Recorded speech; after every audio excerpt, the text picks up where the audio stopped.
Halo teman-teman, selamat datang di channel Akpres. Perkenalkan, saya Farhan Fahruroji, selaku tutor di Fisika SE yang akan menemani kalian di ruang belajar. Pada video kali ini kita akan bahas bab suhu dan kalor.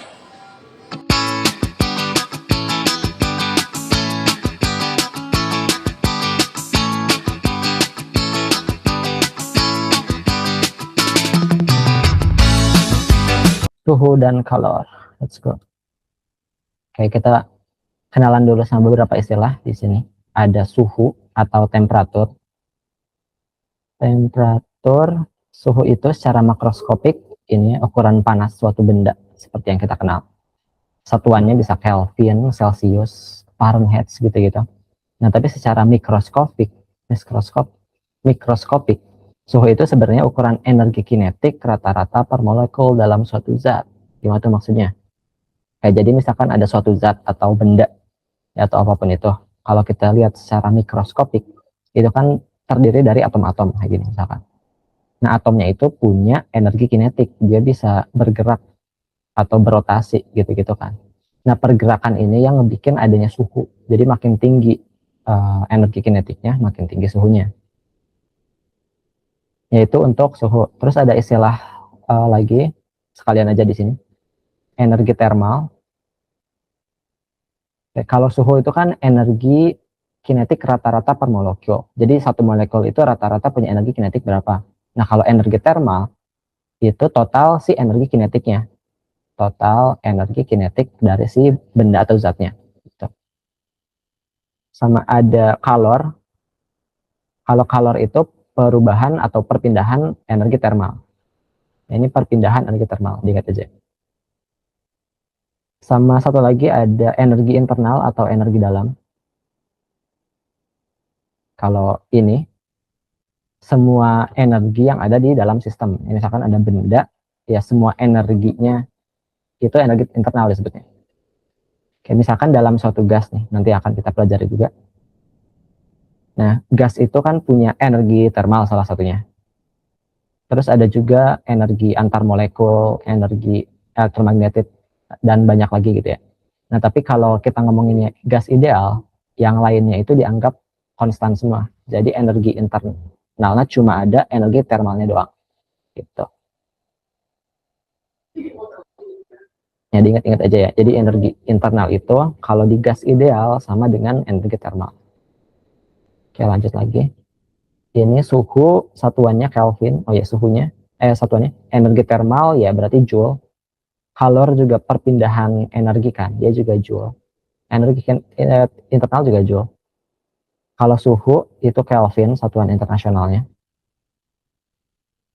Terus ini 0 mutlak atau 0 Kelvin, suhu terendah yang mungkin dicapai. Di 0 Kelvin itu udah gak ada pergerakan lagi si atom-atomnya. Jadi beneran 0. Oke, lanjut. Konversi suhu ini buat ngubah-ngubah satuan suhu aja. Ya tinggal ngubah skala aja sih sebenarnya pakai persamaan ini. Udah ada keterangannya juga, misalkan kita pengen ngubah Celsius jadi Fahrenheit gitu ya. Oke, ini yang diketahuinya misalkan Celsius diubah jadi Fahrenheit. Ya udah, ini ada T-nya yang kita cari, ada T0 berarti titik beku si Fahrenheit. Di sini ada nih 32 derajat. Terus ada titik didih, TA itu titik didih 212. Ya ini harus dihafalin sih, titik beku sama titik didihnya. Yang juga sama, di sini ada titik didih si Celsius sama titik beku si Celsius gitu. Terus ini ada catatan kecil. Bedakan antara suhu dan perbedaan suhu. Ya kalau suhu misalkan ada 37 derajat Celcius, ya berarti suhunya segini. Kalau perbedaan suhu, ya perbedaan suhu. Jadi ada suhu sebelum dan suhu setelah gitu. Nah, misalkan awalnya 37 derajat Celcius. Atau kalau dicatatnya 37 berubah jadi 7 ya. Ya. Misalkan awalnya 37 berubah jadi 7 derajat Celcius. Bedanya berapa? Ya 30 derajat Celcius kan. Yang harus diperhatiin itu kalau pas lagi konversi satuannya. Kalau dia suhu, pengen dikonversi satuan, tinggal pakai persamaan yang ini. Tapi kalau perbedaan suhu, ini gak bisa langsung diubah ini pakai persamaan yang tadi. Tapi harus dari ininya, sebelum sama setelahnya diubah dulu. Jadi 37 ini diubah jadi Kelvin dulu, 7-nya diubah jadi Kelvin dulu, baru dikurangi buat dapetin si perbedaan suhunya. Sama ini ada di beberapa buku tuh penulisannya beda. Gini, buat suhu itu kan derajat apa gitu, derajat Celcius. Tapi kalau beda suhu, tulisannya C dulu baru derajat. Gitu. Lanjut, ada kesetimbangan termal. Jika dua sistem dengan suhu yang berbeda diletakkan dalam kotak termal, maka kedua sistem tersebut pada akhirnya akan mencapai suhu yang sama. Ya, di kesetimbangan termal berarti kalornya 0 ya. Kalornya sama dengan 0. Gak ada perpindahan suhu energi. Gak ada perpindahan energi lagi. Gak ada perpindahan energi panas lagi. Dan terjadi kalau si suhunya sama atau temperaturnya sama. Lanjut, ada hukum kenal termodinamika. Jika dua sistem AC dalam kesetimbangan termal, AC termal, dan dua sistem lainnya AB termal, maka ketiganya berada dalam kesetimbangan termal. Ya, maka ketiganya termal semua. Ya, cukup masuk akal ya. Lanjut lagi. Ada pemuaian, mungkin udah pernah dengar atau udah tahu ya, pemuaian. Jadi kalau ada benda, suhunya dinaikin, bendanya bakal memuai gitu, bakal makin panjang atau makin lebar. Nah, ini terjadi karena ini, ketika suatu benda meningkat, atom-atomnya bergetar lebih kuat, sehingga sedikit bergerak saling menjauh. Ya, jadi kalau ada benda, suhunya dinaikin, ya berarti energi kinetik atom-atomnya makin gede, alias bergetar kalau di sini. Jadi si volumenya bakal makin gede, kelihatannya bakal memanjang gitu.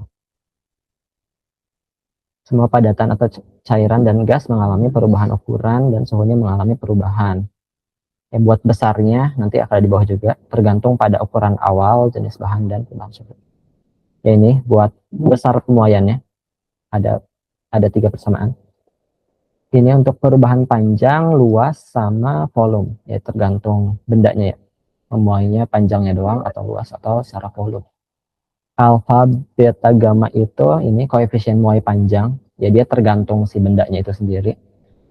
Terus ada panjang awal L0 sama luas awal, volume awal, sama perubahan suhu yang itu buat dapetin si besar muainya.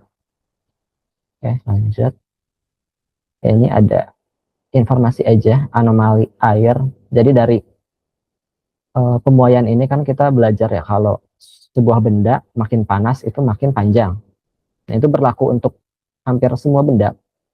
Tapi ada anomali ini buat si air. Air itu dari 4 derajat turun ke 0, volumenya membesar. Dan dari 0 naik ke 4, volumenya mengecil. Jadi si air itu volume tertingginya di volume terkecilnya di ini ya, di 4 derajat, bukan di 0. Karena kalau benda lain makin suhunya makin kecil makin 0. Tapi si air itu beda nih. Kayak dari 4 turun ke 0, berarti makin dingin. Harusnya kan makin kecil, tapi dia makin gede. Dari 0 ke 4, itu volumenya malah mengecil, padahal dia naik suhunya. Kalau di grafik tuh kayak gini, biar kelihatan. Misal ini volume, ini suhunya. Suhu air itu mulainya dari 0 ya. Kalau lebih kecil dari 0, dia beku dia. 0, 1, 2, 3, 4, 5, 6. Ya, volumenya itu bakal gini, makin kecil, pas di 4 itu paling kecil, terus makin gede lagi. Kalau benda lain itu ya gini bentukannya, makin dingin makin kecil volume. Ya, pada suhu 4 derajat masih jenis air paling tinggi. Terus ini ya bisa dibaca-baca aja. Tadi juga udah singgung ya, kalor adalah energi yang berpindah dari satu benda ke benda lain karena adanya perbedaan suhu. Kalor dapat menyebabkan perubahan suhu dan wujud suatu zat. Ya, besarnya kalor ini ada persamaannya. Coba yang di kiri dulu. Kalor untuk mengubah suhu zat. Jadi misalkan ada suatu zat atau benda dengan massa tertentu dan diubah suhunya dengan perubahan suhu tertentu. Nah, kalor yang dibutuhkannya itu ya ini, pakai persamaan ini. MC delta T, M-nya massa, C-nya kalor jenis C kecil, kali delta T. Atau bisa pakai ini juga, tergantung yang diketahuinya apa ya. C besar itu kapasitas kalor. Atau untuk mengubah wujud zat, misal ada benda atau zat dengan massa tertentu, diubah wujudnya, misalkan dari air jadi gas. Nah, butuh berapa sih kalor yang dibutuhkan? Nah, itu pakai persamaan yang ini. Kalor yang dibutuhkannya sama dengan massa dikali kalor laten. Kalor laten sama kalor jenis itu tergantung si zatnya.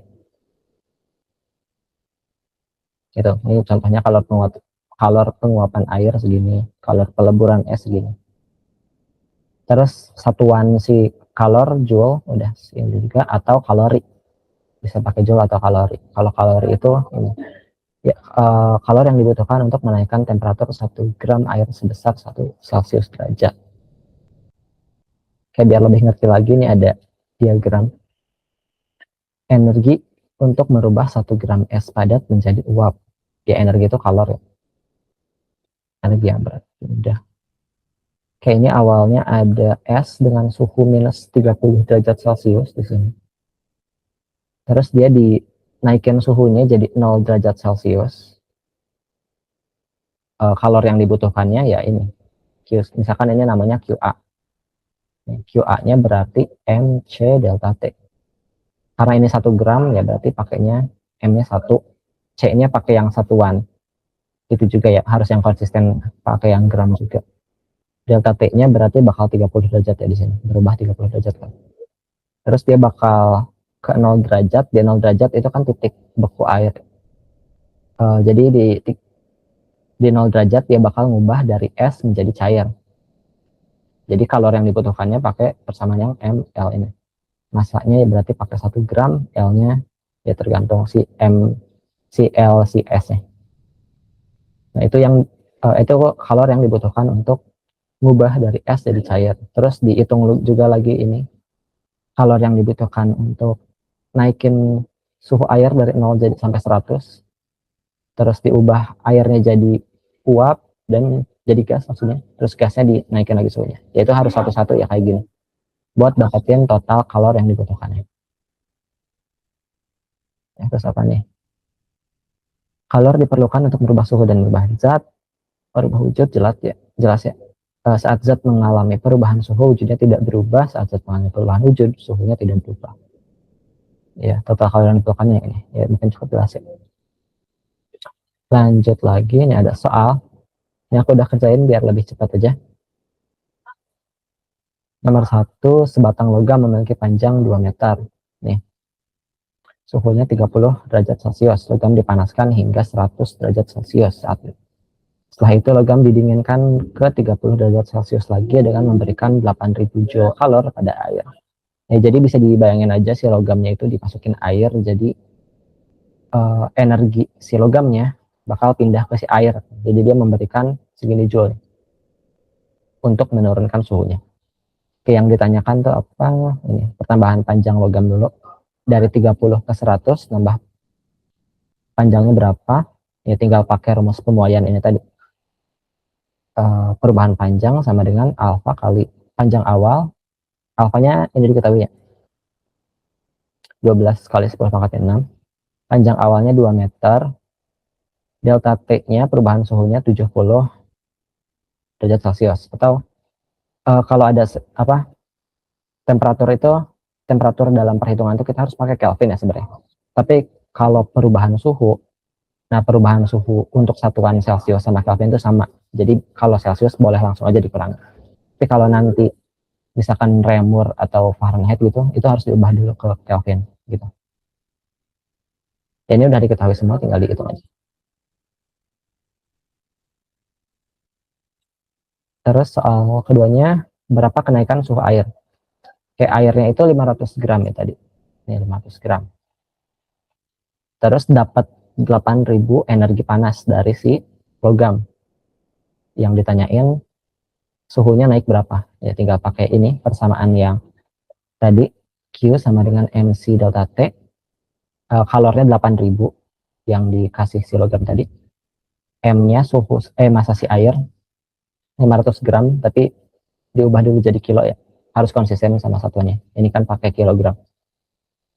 Terus si C-nya yang diketahui ini 4.200 dikali delta T-nya dari, oh ya, delta T yang dicari ya. Bedanya tinggal dihitung aja. Delta T-nya dapat 3,8 derajat Celcius. Nah, terus ini ada soal kedua. Sebuah logam bermasa 0,1 kg dipanaskan hingga 100. Ini ada logam 0,1 kg dengan suhu 100 dicelupkan ke dalam air. Ya ini masukin air. Ya ini juga maksudnya air ya, merah-merah. Logamnya dimasukin air yang suhunya 20 derajat Celcius, si airnya. Terus massa si airnya 0,5 kg. Setelah keduanya mencapai kesetimbangan termal, suhu bercampur jadi 25. Ya, jadi setelah dibiarkan lama-lama si logam sama si airnya di suhu 25 derajat Celcius. Yang dicari itu apa? Hitung kalor jenis logam. Cek si logam. Ya ini pakai ini aja konsepnya. Jadi energi yang dikasih si logam itu kan sama kayak energi yang diterima si air kan. Jadi kalor yang dilepas sama dengan kalor yang diterima. Ya gitu aja. Q logam sama dengan Q air. Masukin rumus yang perubahan suhu. Udah tinggal dimasukin aja. Ini udah diketahui semua. Massa logam 0,1, C yang dicari, C logam, delta T dari 100 jadi 25, Q itu 75. Massa air ini 0,5, C-nya 4.200, tadi diketahui di soal, delta T-nya dari 20 jadi 25, berarti 5. Terus udah tinggal dihitung aja, dapatlah C-nya segini, 1.400, satuannya Joule per kilogram Celcius derajat. Gitu. Oke, lanjut.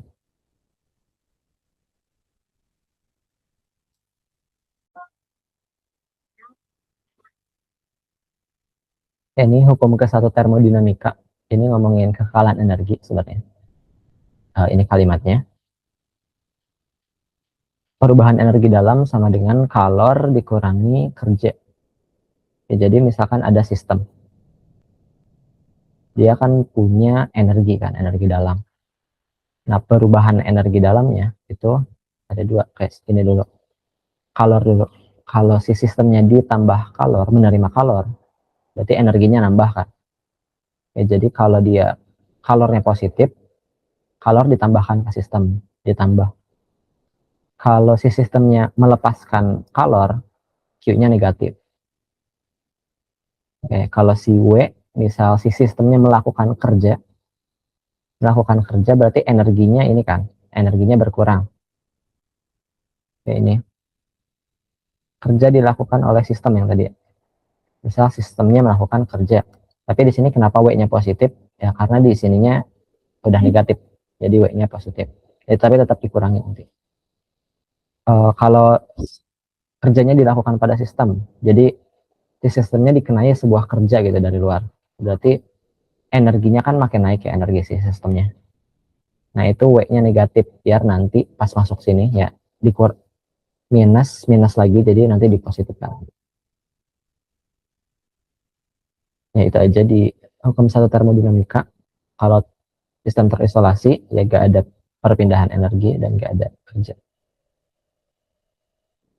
Jika piston didorong ke bawah, gas terkompresi, gas menerima kerja. Jadi si gasnya menerima kerja gitu. Jika piston naik karena si gas, berarti si gasnya melakukan kerja ke lingkungan gitu ya. Besarnya kerja itu pakai ini persamaannya. Kerja sama dengan integral dari ini tekanan terhadap volume. Ini volume awal sampai volume akhir.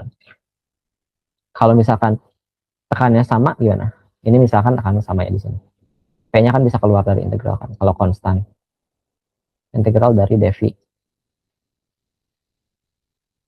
P dikali ya integral dari ini dF dikurang I sama dengan tekanan kali perubahan volume. Nah ini besarnya kerja kalau tekanannya sama. Nah rumus ini kita bisa dapat juga sebenarnya dari persamaan yang udah kita pelajari, si kerja sama dengan F dikali D kan. Ini di materi kerja usaha sebelumnya. Ya. F-nya dari mana? Misalkan si gasnya ini ya melakukan kerja ke lingkungan. F-nya itu bisa dari si tekanan ini. Ingat rumus tekanan sama dengan F per area. Bisa pindah ruas, jadi F sama dengan tekanan dikali area. Ya, ini F-nya bisa disubstitusi, tekanan dikali area dikali D. Kayak misalkan dari piston ini berubah jadi ke sini dikasih kerja oleh gas sejauh D. Ya berarti panjangnya D ini kan. Nah, area dikali D, area itu kan ini dikali D, itu kan volume kan. Volume ini perubahan volume. Jadi tekanan dikali perubahan volume sama kayak ini. Yaitu untuk tekanan yang sama. Oke, lanjut. Masih kerja oleh piston, proses perubahan keadaan piston dari keadaan awal ke keadaan akhir dapat diikuti perubahan tekanan, volume, dan suhu. Ya, itu informasi aja. Yang pentingnya mungkin di sini, jika perubahan volume dan tekanan diplot dalam grafik ini, tekanan di sumbu Y, volume di sumbu X, maka kerja atau W adalah luas daerah di bawah kurva. Jadi besarnya kerja itu ini, yang kuning ini. Kalau yang atas tadi yang tekanannya sama itu contohnya ini. Dia si tekanannya sama kan lurus terus. Dan kerjanya ini ya. P dikali delta V kan. P-nya ini dikali delta V itu bentar. P itu berarti tinggi ini. Delta V ya ini beda si volumenya. Jadi benar ya. Kerjanya itu luas di bawah kurva. Oke, lanjut. Ada proses termodinamika isobarik. Isobarik merupakan proses yang terjadi pada tekanan konstan. Nah, ini yang kita bahas dari tadi. Tekanannya konstan. Contohnya, ini nih bentukannya.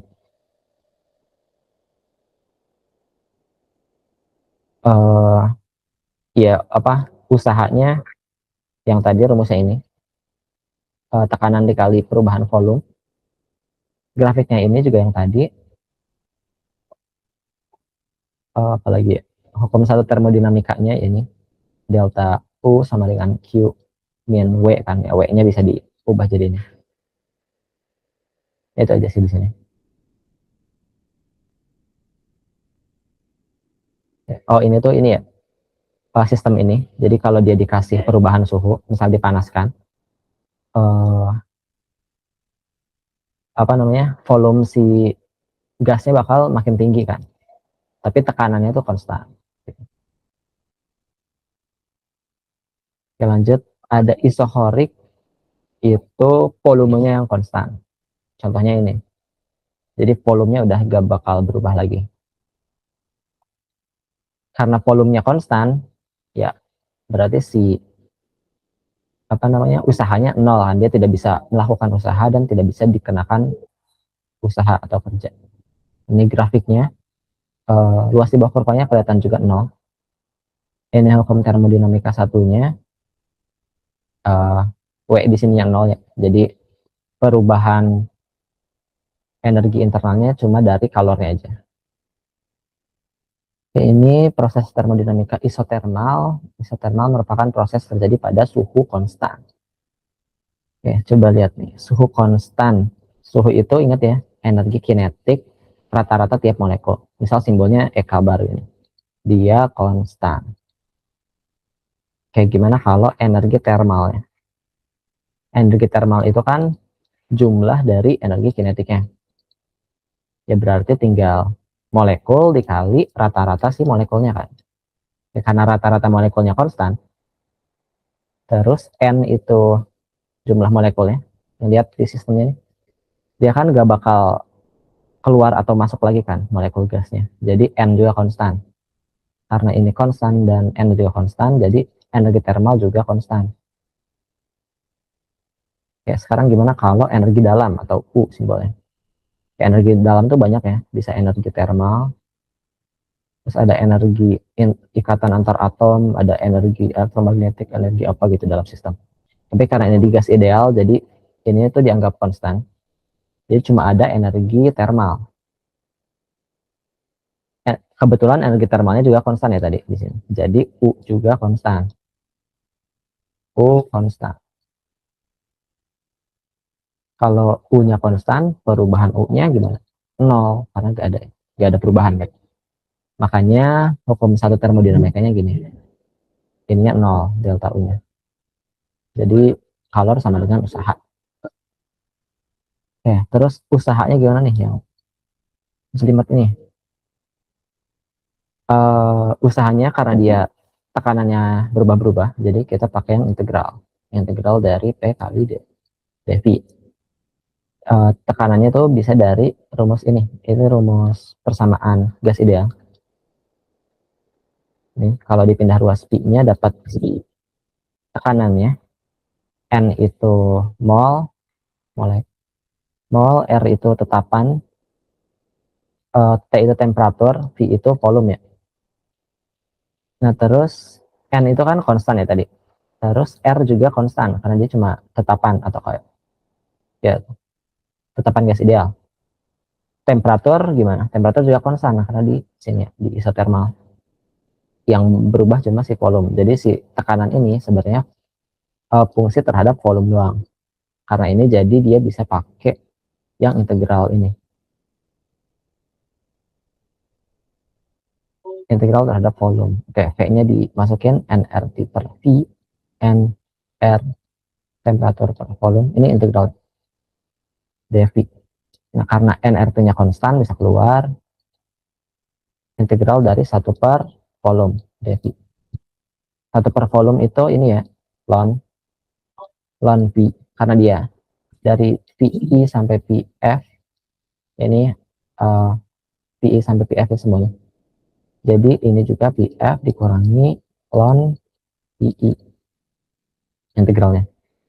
Terus ini ya sifat logaritmik aja, jadi ln VF per VI. Nah makanya dapatlah rumus ini. Gitu. Ini contoh sistemnya. Jadi kalau si gasnya dikenai gaya, dikenai kerja misalnya, harusnya kan ini kan makin panas kan. Tapi karena dia suhunya konstan, uh, energinya itu langsung keluar gitu, keluar sebagai kalor yang dilepaskan ke lingkungan ke sini. Terus kalau si gasnya misalkan yang melakukan kerja, harusnya suhunya berkurang kan di sini. Tapi karena di isotermal itu konstan, dia dapat energi dari sini. Ada kalor yang masuk dari luar ke dalam gitu. Sedemikian sehingga suhunya tetap konstan. Kita lanjut. Ada adiabatik, proses terjadi ketika tidak ada pertukaran kalor. Jadi langsung di sini kalornya sama dengan 0. Hukum termodinamika satunya ini Q-nya 0, jadi min perubahan internal sama dengan usaha.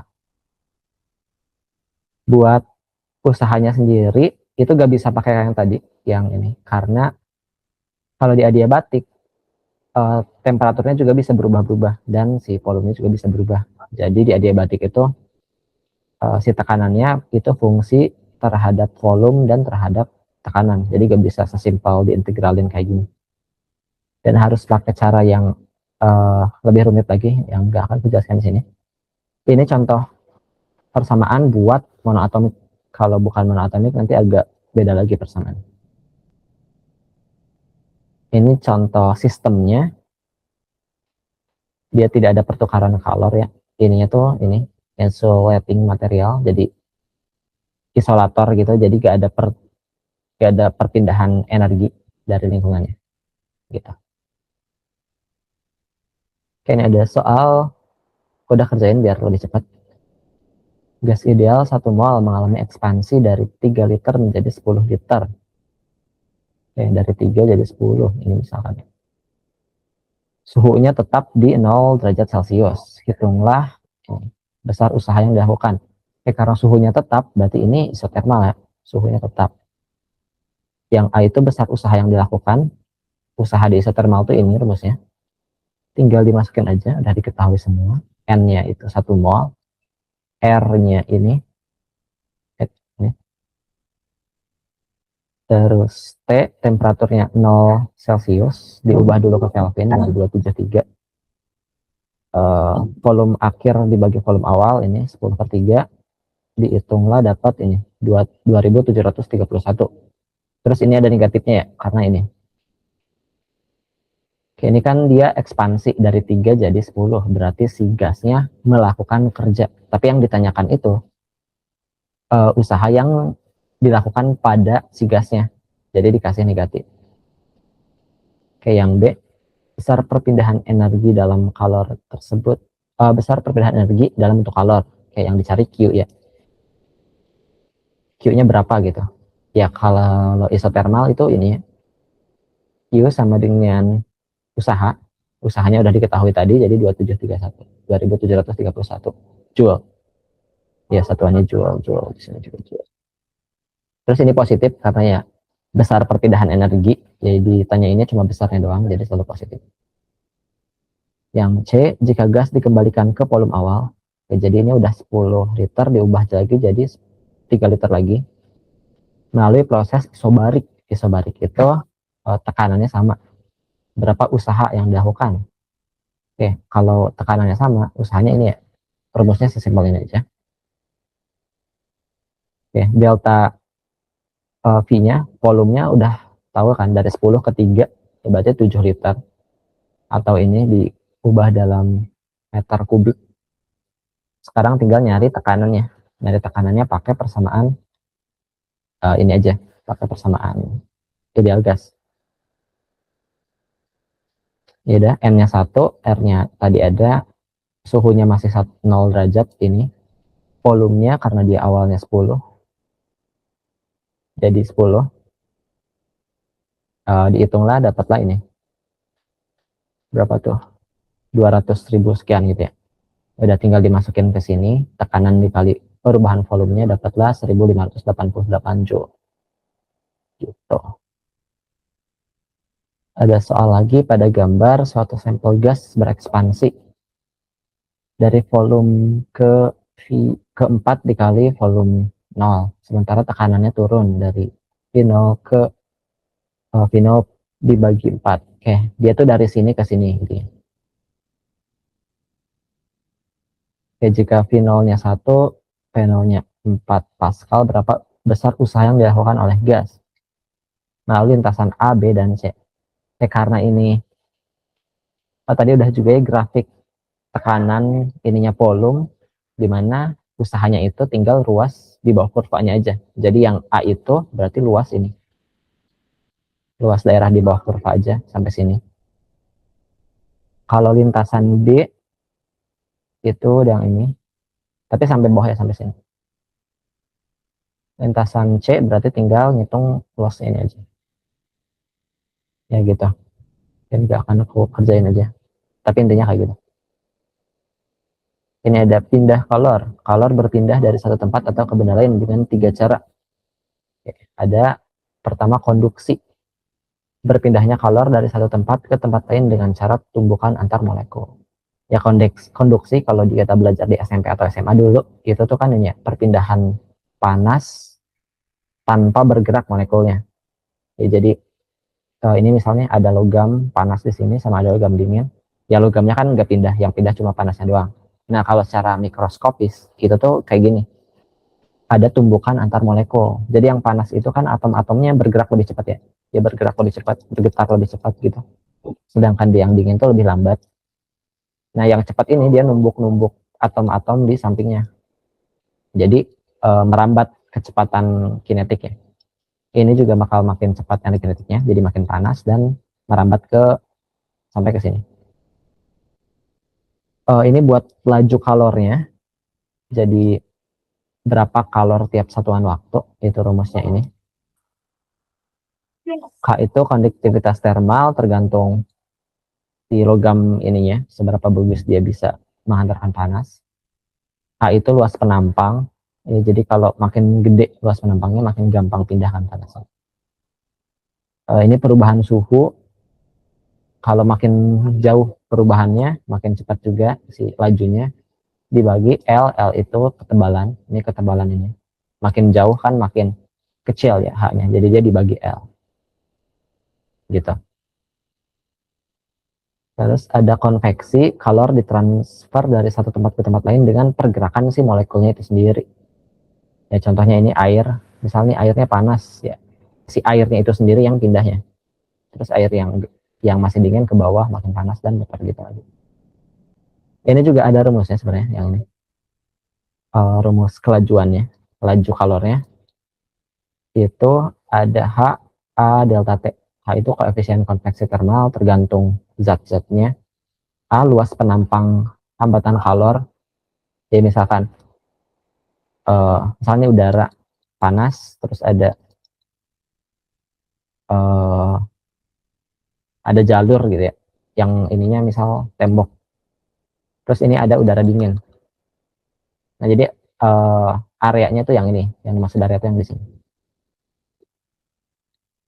Dia tegak lurus terhadap si pergerakan molekul. Terus ada perbedaan suhu juga, makin gede perbedaan suhunya makin gampang dia untuk pindah suhu panasnya. Kayak itu konveksi, ini buat radiasi, kelajuan suatu benda meradiasikan energi ya. Jadi semua benda itu yang memiliki panas dia bakal memancarkan energi elektromagnetik sebenarnya, atau meradiasikan elektromagnetik, dia mengeluarkan panas. Kelajuannya ini rumusnya, ini kayak tadi juga ya H, jadi berapa joule per tiap satuan waktu, ini rumusnya. Koefisien pemancar tergantung bendanya, terus ada konstanta sigma, nilainya ini luas permukaan bendanya. Ya misalkan nih ada anjing sulit ya, misalkan ada bola, ya berarti luas permukaan si bolanya ini misalkan ini punya suhu, berarti dia memancarkan radiasi kan. Ya jadi luas permukaan bolanya, suhu ya suhu si bolanya harus dalam Kelvin, terus dipangkatin 4 gitu. Kayaknya ada soal sebuah dinding rumah memiliki tebal 0,2 meter. Ini aku udah jawab ya biar cepat. 0,2 meter yang ini tebalnya, luas 10 meter persegi yang ini, terbuat dari bata dengan konduktivitas termalnya 0,8 jika suhu di dalam rumah 30 derajat Celcius dan di luarnya 20 derajat Celcius. Hitung laju alir kalor. Ya ini tinggal pakai yang rumus ini ya, konduksi yang ini. H sama dengan ini, yang dicari H-nya. Ini tinggal dimasuk-masukin aja. K-nya ada 0,8, A-nya 10, area perubahan suhunya 30-20, jadi beda 10 derajat Celcius. Tebalnya 0,2 meter. Dihitung dapatlah 400 Joule per second laju si aliran kalornya. Sama yang di rumus ini tuh ada negatifnya di sini, tapi nilai H ini pasti positif. Ini kan kelajuannya. Kelajuan kalor, berapa kalor yang berpindah tiap satu waktu, dia pasti positif. Kenapa di sini negatif? Karena delta T ini selalu negatif. Karena delta T itu dihitungnya ini suhu di akhir dikurangi suhu di titik awal, temperatur di awal. Oke, jadi misal yang tadi ada 30 derajat Celcius sama 20 kan. Oke, kalor itu kan pasti mengalir dari yang panas ke yang dingin. Berarti gini, akhirnya kan di sini. Jadi delta T-nya 20 dikurangi 30, negatif 10. Nah, delta T ini selalu negatif, jadi biar positif dikasih negatif. Tapi yang aku kerjain tadi, ini gak ada negatifnya, tapi si delta T-nya udah positif ya. Ya, sama aja. Hasilnya harus positif 400 Joule. Oke, nomor 2. Kipas angin meningkatkan koefisien konveksi dari 15 menjadi 40. Jika panas yang dilepaskan tubuh sebelumnya 100 watt dengan H15 dengan hanya 15 yang ini, berapa laju pelepasan panas setelah dinyalakan kipas? Oke, ini diketahuinya. H0 itu koefisien konveksinya dari 15 jadi 40. Kelajuannya dari 100 jadi berapa yang dicari? Nah, ini tinggal pakai persamaannya yang konveksi tadi. Ini bisa pakai perbandingan aja, ini dibandingin terus perubahan suhunya dia sama kan di sini katanya. Perubahan suhunya sama jadi bisa dicoret. Areanya juga karena ini ngomongin orang yang sama jadi bisa dicoret. Dapatlah ini perbandingannya. Terus karena kita pengen nyari H ini tinggal pindah ruas dulu si H0-nya. Terus udah tinggal dimasukin angka-angkanya. H0 100, H kecilnya 40 koefisiennya, H0-nya 15. Dihitung dapatlah 266,67 watt. Watt itu joule per second ya, sama aja. Jadi satuannya bisa watt atau joule per second. Yang ini juga bisa pakai watt. Oke, dan selesai. Seperti biasa, terima kasih. Demikian video pembahasan kita kali ini. Semoga dapat membantu dan menambah wawasan kalian. Jangan lupa untuk like, share, dan subscribe. Dan terakhir semangat belajarnya dan sampai bertemu di video selanjutnya. Bye.